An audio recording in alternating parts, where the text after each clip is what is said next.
Hi friends, ఈ PM Kisan amount 19వ విడత amount పడడం అయితే జరిగింది. అయితే ఈ పిఎం కిసాన్ అమౌంట్ పడని వాళ్ళు కూడా ఉన్నారు.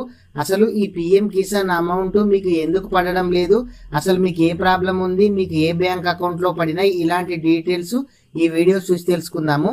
వీడియో ఇంకా ఎవరైనా సరే లైక్ చేయకుంటే వీడియోని అయితే లైక్ చేయండి. మీరు లైక్ చేయడం ద్వారా ఇలాంటి తెలియని సమాచారాన్ని ప్రతి ఒక్కరు కూడా తెలుసుకునే అవకాశం అయితే ఉంటుంది. అదేవిధంగా మీరు మొదటిసారిగా మన ఛానల్ చూస్తున్నట్లయితే మన ఛానల్ని సబ్స్క్రైబ్ చేయండి. మీ ఫ్రెండ్స్ అండ్ ఫ్యామిలీ మెంబర్కి వీడియో షేర్ చేయండి. ఫ్రెండ్స్, మీరైతే ముందు గూగుల్ ఓపెన్ చేయండి. గూగుల్ ఓపెన్ చేసిన తర్వాత పిఎం కిసాన్ అని సెర్చ్ చేయండి. సెర్చ్ చేస్తే మీకు పిఎం కిసాన్ సమ్మాన్ నిధి అని రావడం అయితే జరుగుతుంది. దీనిపైన క్లిక్ చేయండి. క్లిక్ చేస్తే మీకు పోర్టల్ అనేది ఈ విధంగా ఓపెన్ కావడం అయితే జరుగుతుంది. పోర్టల్ ఓపెన్ అయిన తర్వాత ఇక్కడ పైకి స్క్రోల్ చేయండి. ఇక్కడ నవ్ యువర్ స్టేటస్ అని కనిపిస్తుంది కదా, దీనిపైన క్లిక్ చేయండి. క్లిక్ చేస్తే ఇక్కడ చూడండి ఎంటర్ యువర్ రిజిస్ట్రేషన్ నెంబర్ అని అడుగుతుంది కదా. ఇక్కడ టీ నుంచి స్టార్ట్ అవుతుంది. మీ దగ్గర నెంబర్ ఉంటే ఇక్కడ నెంబర్ ఎంటర్ చేసి ఇక్కడ కనిపిస్తున్న క్యాప్చా కోడ్ ని ఇక్కడ టైప్ చేసి గెట్ ఓటీపీ పైన క్లిక్ చేయండి. ఒకవేళ మీ దగ్గర రిజిస్ట్రేషన్ నెంబర్ గనక లేకుంటే ఇక్కడ నవ్ యువర్ రిజిస్ట్రేషన్ నెంబర్ అని కనిపిస్తుంది కదా, దీనిపైన క్లిక్ చేయండి. క్లిక్ చేస్తే ఇక్కడ మీ మొబైల్ నంబర్ ఏమని అడుగుతుంది, లేదంటే ఆధార్ కార్డ్ నంబర్ తో కూడా చెక్ చేసుకోవచ్చు. ఇక్కడ చూడండి ఆధార్ కార్డ్ నంబర్ అయితే సెలెక్ట్ చేయండి. సెలెక్ట్ చేసిన తర్వాత ఇక్కడ ఆధార్ కార్డ్ నంబర్ అయితే ఎంటర్ చేయమని అడుగుతుంది. మీ ఆధార్ కార్డ్ ఉంటుంది కదా, ప్రతి ఒక్కరు కూడా మీ ఆధార్ కార్డ్ నంబర్ అయితే ఇక్కడ ఎంటర్ చేయండి.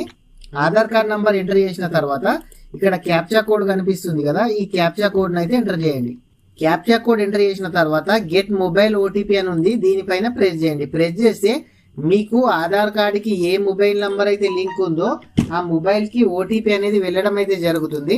మీ మొబైల్ కి వచ్చిన ఓటీపీని ఇక్కడ ఎంటర్ చేయండి. ఎంటర్ చేసిన తర్వాత గెట్ డీటెయిల్స్ పైన ప్రెస్ చేయండి. ప్రెస్ చేస్తే మీకు ఇక్కడ చూడండి ఇక్కడ TL163 ఇలా నెంబర్ అయితే రావడం అయితే జరుగుతుంది.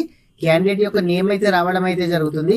ఈ నెంబర్ ని కాపీ చేసుకోండి. ప్రతి ఒక్కరు కూడా ఈ నెంబర్ ని కాపీ చేసుకున్న తర్వాత ఇక్కడ రిజిస్ట్రేషన్ నెంబర్ అని ఇంతకు ముందు అడిగింది కదా, ఇక్కడ కాపీ చేసిన నెంబర్ ని ఇక్కడ పేస్ట్ చేయండి.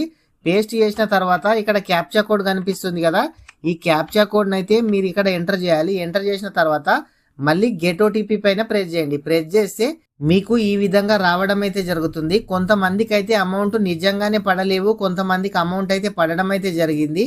ఈ విధంగా వచ్చిన తర్వాత ఇక్కడ చూడండి ఈ విధంగా రావడం అయితే జరుగుతుంది. ఈ విధంగా వచ్చిన తర్వాత ఇక్కడ గెట్ ఆధార్ ఓటీపీ అని కనిపిస్తుంది కదా, దీనిపైన క్లిక్ చేయండి. క్లిక్ చేయగానే మీ ఆధార్ కార్డుకి ఏ మొబైల్ నంబర్ అయితే లింక్ ఉందో ఆ మొబైల్ కు ఓటీపీ అనేది వెళ్ళడం అయితే జరుగుతుంది. మీ మొబైల్ కి వచ్చిన ఓటీపీని ఇక్కడ మళ్ళా ఎంటర్ ఆధార్ ఓటీపీ అని కనిపిస్తుంది కదా, అక్కడ మీ ఆధార్ కార్డ్ నంబర్ ఓటీపీ అయితే ఎంటర్ చేయాలి. ఎంటర్ చేసిన తర్వాత వెరిఫై ఓటీపీ పైన ప్రెస్ చేయండి. ప్రెస్ చేస్తే ఆధార్ ఓటీపీ వెరిఫైడ్ అని ఇక్కడ రావడం అయితే జరిగింది. ఇక్కడ చూడండి ఈ విధంగా డీటెయిల్స్ అయితే రావడం అయితే జరుగుతాయి. ప్రతి ఒక్కరు కూడా ఈ విధంగా చెక్ చేసుకోండి. మీకు అమౌంట్ పడినాయా పడలేవా, పడితే ఏ బ్యాంక్ అకౌంట్లో పడినాయి, ప్రతి ఒక్కరికి కూడా ఎన్ని ఇన్స్టాల్మెంట్లో అమౌంట్ పడినాయి, ఏ బ్యాంక్ అకౌంట్లో పడినాయి, ఈ విధంగా ప్రతి ఒక్కరికి కూడా చూపించడం అయితే జరుగుతుంది. ఫ్రెండ్స్, ఇంకా ఎవరైనా సరే ఈ వీడియోని లైక్ చేయకుంటే వీడియోని అయితే లైక్ చేయండి. అదేవిధంగా మీరు మొదటిసారిగా మన ఛానల్ చూస్తున్నట్లయితే మన ఛానల్ని సబ్స్క్రైబ్ చేయండి. మీ ఫ్రెండ్స్ అండ్ ఫ్యామిలీ మెంబర్కి వీడియో షేర్ చేయండి. Thank you friends.